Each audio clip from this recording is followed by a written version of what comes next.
So guys, ito na ang itsura ng rehabilitation, ano. Sabi 20% development fund rehab ng Municipal Public Market ng San Miguel, Bulacan.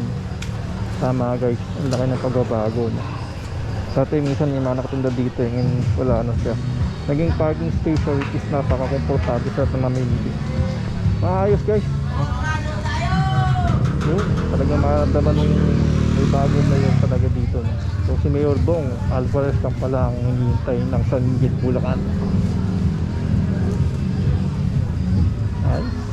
Ayos siya guys.